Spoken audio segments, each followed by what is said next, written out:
singkat ini ada bekal yang bisa dibawa pulang. Kita simpulkan sama-sama. Orang yang dirindukan surga apa Bu? Yang pertama, talil Quran, mereka yang selalu membaca Al-Quran. Yang kedua, menjaga lisan, hafidul lisan. Yang ketiga, wa mut'il ji'an, selalu bersedekah.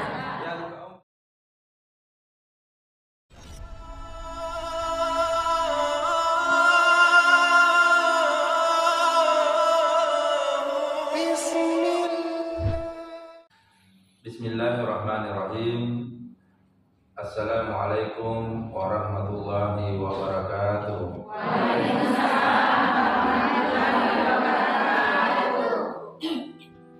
Subhanallah walhamdulillah wa la ilaha illallah wallahu akbar. Allahumma shalli ala sayyidina Muhammad amma ba'd. Ibu-ibu majelis taklim Taufikur Rahman, sehat-sehat yakin semua Bu. Sehat di suami, sehat juga anak-anak, sehat juga cici lanta.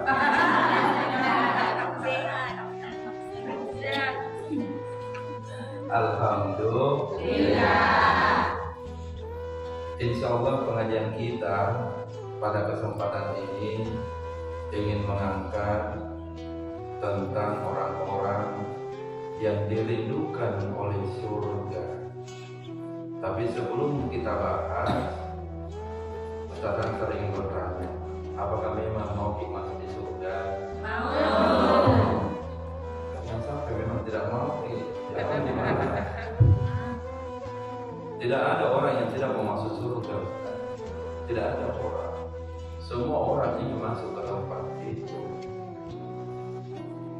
Maka ada satu hadisnya Nabi yang menyampaikan, al-jannatul mustaqamatu ila arba'in nafar, bahwa surga itu rindu kepada 4 golongan.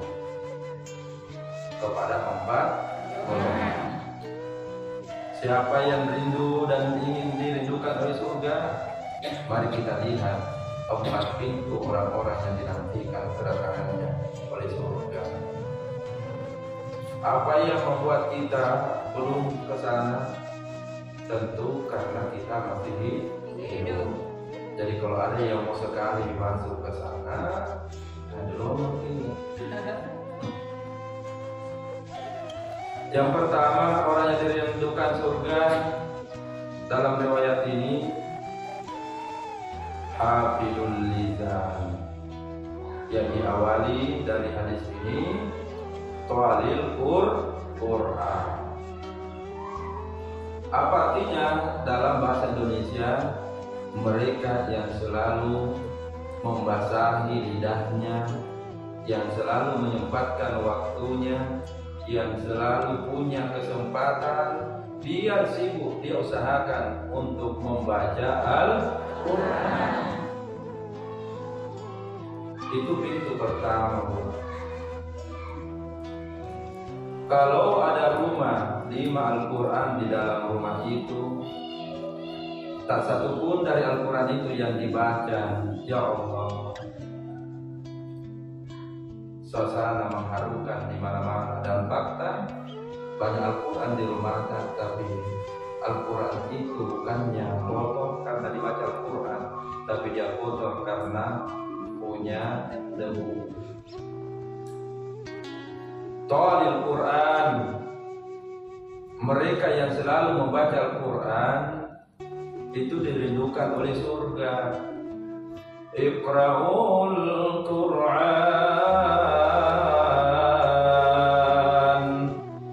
fa innahu ya'ti syafi'an li ashabihi. Bacalah Al-Quran, karena kelak bacaan Al-Quran itu akan menjadi penolong syafaat kita, bukan hanya di alam kubur, tetapi nanti pada saat kita sakratul maut. Setelah sakratul maut, bacaan Al-Quran pun akan menolong. Pada saat nanti kita sudah dimasukkan di dalam tidak ada mi suamita, tidak ada mi anaka, tidak ada mi yang mau temani. Siapa kamu temani kita nanti? Bu, siapa mau temani kita nanti? Kalau ada mungkin dikurang. Jawab dulu, siapa mau temani kita? Suamita, mau kita temani suamita? Mana suamita kawin lagi. Ulala, betul tidak Bu? Itu semangat. Coba sebentar tes kalau pulang di rumah, papa kalau menikah nanti kira-kira setelah saya meninggal papa menikah kira-kira papa lihat matanya, kalau tidak dalam suka pun matanya. Itu tandanya bahwa ada jemaah yang tanya, bagaimana dengan Ustaz? Ustaz juga laki-laki kok sama. Baca di Al-Quran, Bu. Pertanyaannya, kenapa susah sekali membaca Al-Quran? Nah, Nabi sudah sampaikan dalam hadisnya pahala bagi orang yang selalu membaca Al-Quran. La aqulu alif lam mim harfan. Tidaklah orang yang membaca Al-Quran membaca alif lam mim harfan itu satu huruf. La, tidak. Walakin alif harfan, alif satu huruf, lam harfan satu huruf, mim harfan satu huruf. Pertanyaannya, apa pahalanya? Bi asyri amsalihah, maka akan diberikan pahala 10 pahala masing-masing satu huruf. Jadi coba bayangkan Bu, nanti ini kan Ramadan tak lama lagi. Makanya dibakar di semangat sekarang persiapan menghadapi Ramadan, supaya bukan hanya Ramadan kita rajin baca Al-Quran, tetapi setiap hari kita menyempatkan untuk membaca Al-Quran.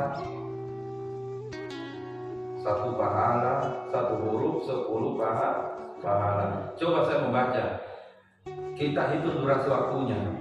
Alif lam mim, kurang lebih 10 detik itu mungkin. 3 huruf berarti pahala 3. Ibu dengar, maka ibu juga insya Allah dapat pahala yang sama.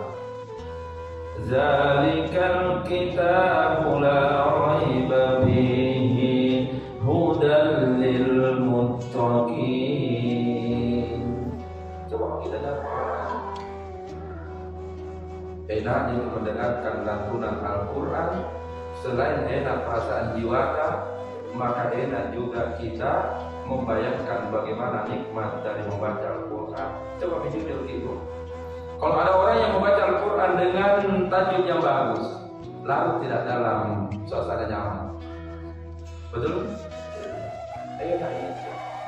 Apalagi kalau yang mengaji adalah orang-orang yang memang subhanallah suaranya bagus, tidak terasa itu. Ya Allah. Lalu kemudian bukan hanya pahala yang luar biasa dijanjikan oleh Allah bagi orang yang membaca Al-Quran. Seorang anak yang rajin baca Al-Quran, kalau orang tuanya masih hidup, maka pahala akan mengalir kepada kedua orang tuanya. Seorang anak yang membaca Al-Quran kalau sudah meninggal, orang tuanya sudah berada di alam kubur, maka mengalir pahala kepada orang tuanya di alam kubur, karena anak-anak membaca Al-Quran. Beruntungnya itu Bu, orang tua yang sudah meninggal punya cucu, punya anak, katakan anaknya 5, semua 5 orang ini rajin membaca Al-Quran. Subhanallah, pahala mengalir di alam kuburnya, dan itulah orang tua yang paling beruntung. Bagaimana Bu? Mau menjadikan orang tua tak beruntung yang sudah meninggal orang tuanya? Sebelum meninggal orang tua sudah beruntung, apalagi sudah meninggal lebih beruntung lagi mendapatkan kiriman pahala bacaan Al-Quran dari anak-anak yang tercinta. Baca Al-Quran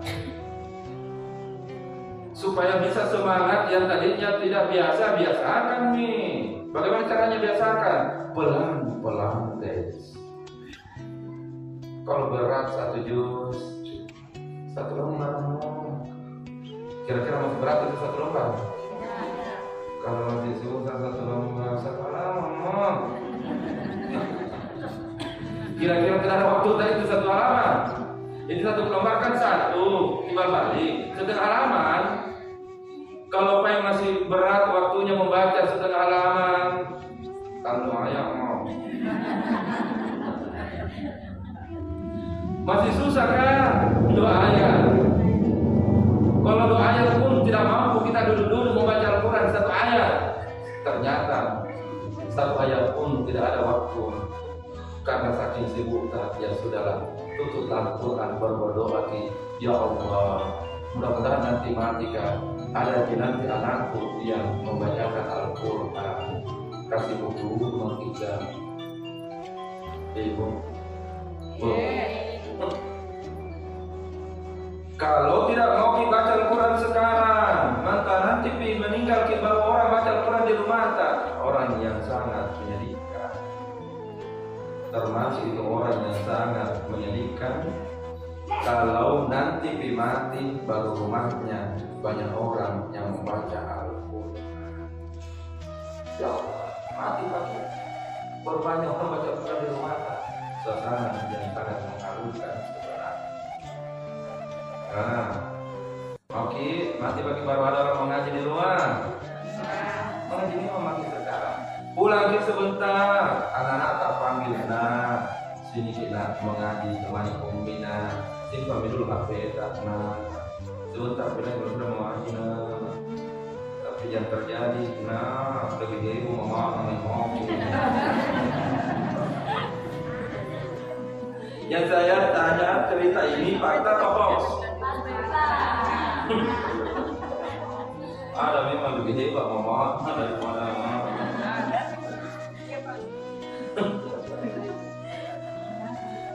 Bukti guys. 1. Orang yang dirindukan surga, mereka paling Quran yang selalu membiasakan diri untuk membaca Al-Quran.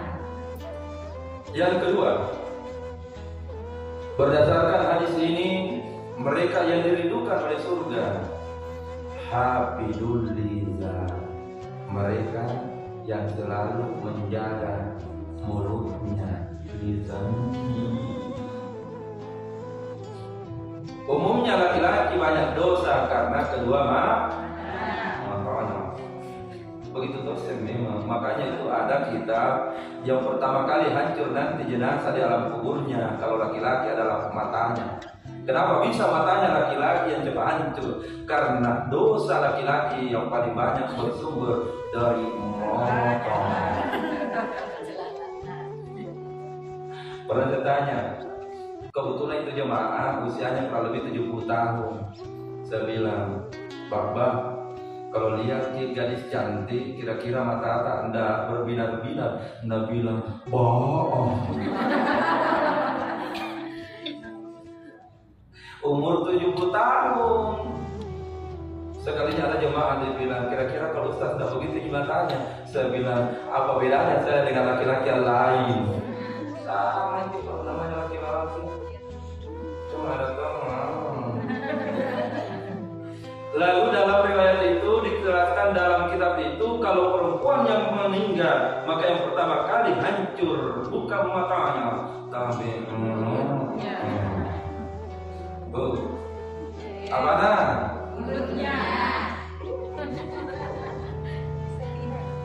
Mulutnya. Kenapa kayak jadi perempuan? Taruh di sana dia. Mana kita tahu? Ada bentuk buku. La ilaha illallah. Beli sayur, mulutnya juga bisa ngomong. Dulu waktu saya kecil tinggal di kampung, kalau ibu-ibu mau mencuci, makanya biasanya mencuci di sumur tertentu kan. Tidak semua orang punya sumur waktu itu. Jadi ibu-ibu bawa ember besar dengan bajunya, baju kotorannya, perhatikan dari jauh. Dan lebih duluan berbusa mulutna daripada sabunna. Betul tidak? Tapi soal aja. Istilah di sini tidak jauh beda. Makanya Bu, ada orang yang mendapatkan nanti kerugian luar biasa itu karena ini. Siapakah mereka? Yang paling rugi di antara kita kalau mulutnya ia tidak mampu jaga dari bahasa. Kalau bahasa Bugis Makassarnya makro, tapi tidak ada di sini.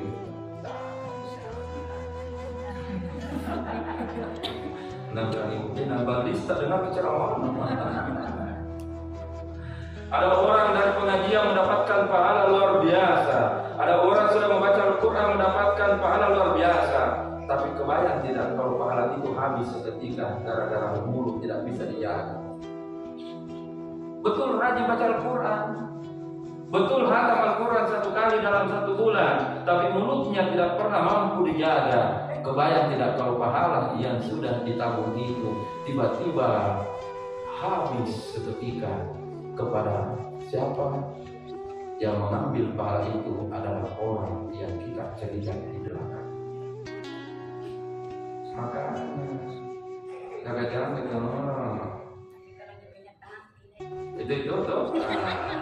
kapan sih?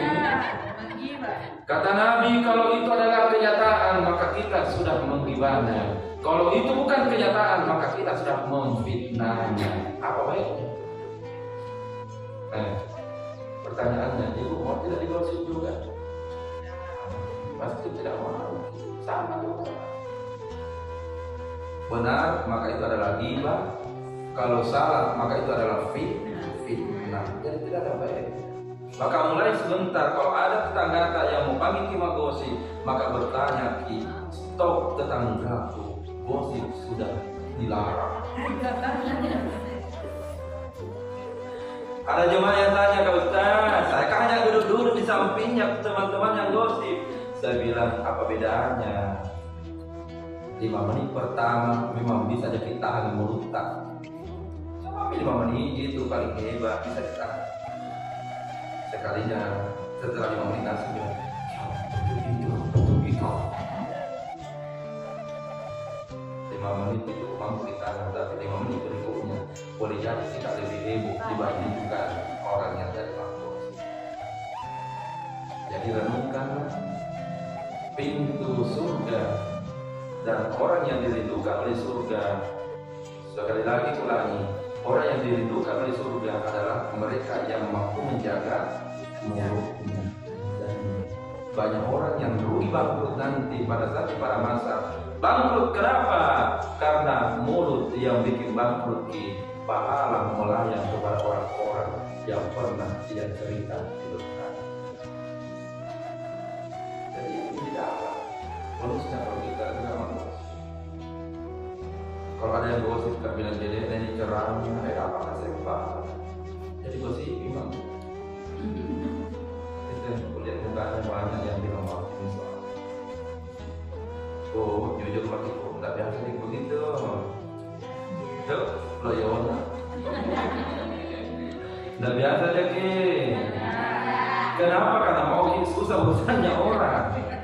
Jadi itu prinsip supaya tidak terbiasa lagi setelah mendengarkan ceramah ini.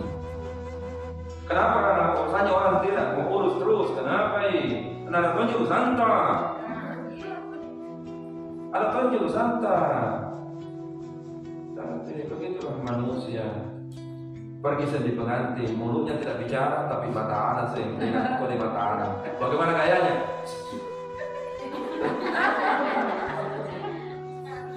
Betul tidak? Akan begitu mulutnya. Kode-kode. Tapi Bu, yang kedua, orang yang dirindukan surga. Selain yang pertama paling Quran, yang kedua hafidul lisan, yang ketiga nanti cukup waktu. Yang ketiga orang yang dirindukan oleh surga adalah wa mut'imil ji'an.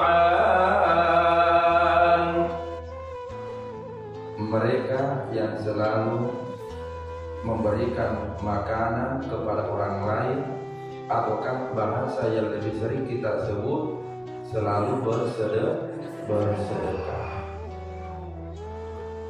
Kisah di zaman Nabi Musa alaihissalam.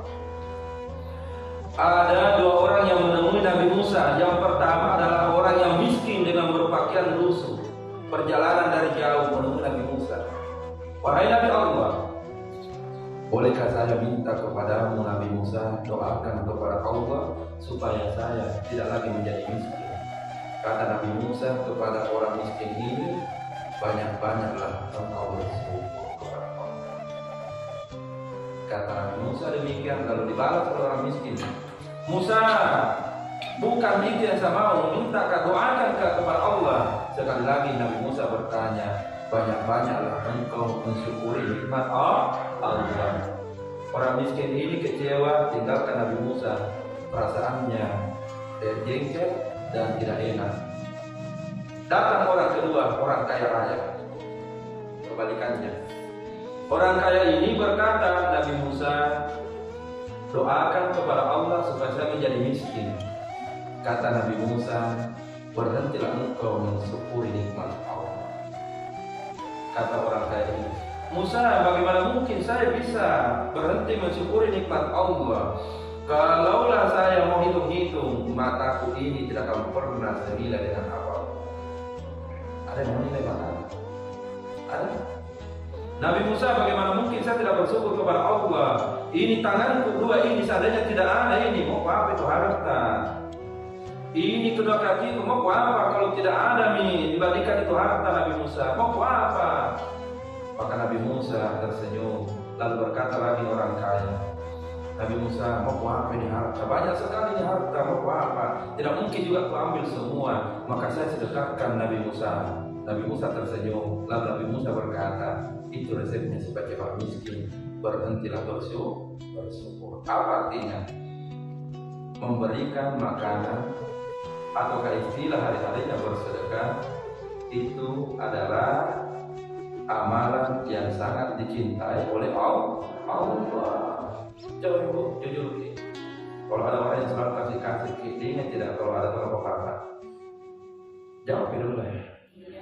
Kalau ada orang yang rajin memberikan kita apa-apa, disuka tidak? Ulangi, suka tidak? Gampang itu, umumnya kita makbul lah. Ketemu Ibu Ani tambah cantik kita buat. Sekalinya sudah begitu Ibu Ani tersenyum langsung bilang, adakah? Adakah? Sedekah. Tidaklah orang yang rajin memberi, melainkan akan diberikan lebih banyak dari apa yang dia berikan kepada orang lain. Wa ma anfaqtum min syai'in fa huwa yukhlifuhu. Tidaklah kita memberikan rezeki kita kepada orang lain, memberikan makanan, minuman kepada orang lain, bahwa yukhlifuhu, melainkan pasti akan diganti lebih banyak lagi oleh Allah Subhanahu wa taala. Ramadan di depan mata, Bu, pahala menanti. Hadisnya tadi, orang yang memberikan sedekah makanan minuman kepada orang yang berpuasa, maka dia akan mendapatkan pahala seperti pahalanya orang yang berpuasa tanpa dikurangi pahalanya orang yang berpuasa itu. Mau tidak ambil itu? Silakan. Bagaimana caranya? Gampang. Mungkin beli endorse, simpan di masjid, 1 dos mau. Kira-kira berapa harganya itu 1 dos? 100.000. Nah, 13.000. Kalau 13.000 ini isinya 1 dos kurang lebih 40, orang minum pahala secara terkira. Itu kalau mau iya. Oh ya, itu kalau mau itu harus minum. Enaknya itu diminum. Maka orang yang puasa ini sebentar sholat maghrib mengalir pahala kepada orang yang menyumbangkan sedekah air minum. Yang terakhir yang keempat, Shaumi Ramadan. Mereka yang berpuasa di bulan suci Ramadan. Tapi puasa yang mana dulu? Karena menurut Imam Al-Ghazali ada 3 tingkatan orang yang berpuasa. Penjelasannya lebih detail kita bahas di tempat tersendiri.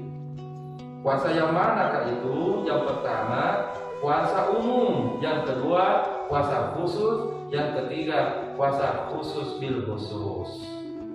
Apa bedanya puasa umum? Bedanya puasa umum dengan khusus adalah kalau puasa umum seperti anak-anak SD, tidak makan dan tidak minum. Itu puasa umum. Tidak makan, tidak minum, tapi mulutnya berebus sama konflik. Puasanya anak SD. Makanya kalau puasa nanti ada yang gosip kan, puasa anak SD yang begini. Puasa yang kedua adalah puasa khusus. Dia tidak makan dan tidak minum, dan matanya, tangannya sudah dia bisa jaga. Dan tingkatan yang ketiga adalah puasa khusus bil khusus. Matanya dia jaga, tangannya dia jaga, kedua kakinya dia jaga, kedua telinganya dia jaga, hidungnya dia jaga, dan hatinya juga dia dijaga. Mudah-mudahan kita berada di tingkatan yang kedua, insya Allah. Bukan di usia 40 tahun, di usia 50 tahun, di usia 60 tahun, di tingkatan pertama, yakni puasa umum. Insya Allah, semoga penjelasan singkat ini ada bekal yang bisa dibawa pulang. Kita simpulkan sama-sama. Orang yang dirindukan surga, apa Bu? Yang pertama, ta'lil Quran, mereka yang selalu membaca Al-Quran. Yang kedua, menjaga lisan, hafizul lisan. Yang ketiga, wa mut'imil ji'an, selalu bersedekah. Yang keempat, wa shaumi Ramadan, berpuasa di Ramadan dengan 3 tingkatan tadi yang sudah disampaikan. Insya Allah, mau pilih pintu yang pertama silahkan, pintu yang kedua lebih bagus, pintu yang ketiga lebih baik, pintu yang keempat semuanya sempurna, sempurna, sempurna. Ustaz tidak mau melewati itu semua pintu, mau tak? Tapi apa ditanya kalau tidak mau? Betul tidak? Ulangi, biar apa disampaikan kalau tidak mau. Maka akhirnya pengajian ini cukup sekian, dan di penghujung acara pengajian kita waktu sudah membatasi. Ada catatan, tolong doakan bersama ibu. Ada sama-sama doa. Ibu Asma Alwi sedang sakit, untuk kesembuhannya kita niatkan dengan niat bacaan suratul Fatihah kita untuk kesembuhan. Atau masih ada nama? Coba segera. Coba 1 kali nih. Coba kalau masih ada nama. Oke. Baik, kita ulangi niatnya. Kita semua berniat membaca suratul Fatihah. Dengan keberkahan suratul Fatihah ini, Allah sembuhkan saudara kami atas nama Ibu Asma Alwi serta seluruh keluarga anggota Majelis Taklim yang hadir pada kesempatan ini serta yang tidak hadir pada kesempatan ini. Al-Fatihah. Bismillahirrahmanirrahim. Alhamdulillahirabbil alamin, arrahmanirrahim, maliki yaumiddin, iyyaka na'budu wa iyyaka nasta'in, ihdinas siratal mustaqim, siratal ladzina an'amta 'alaihim ghairil maghdubi 'alaihim waladdallin. Amin. Kita istighfar 3 kali. Astaghfirullah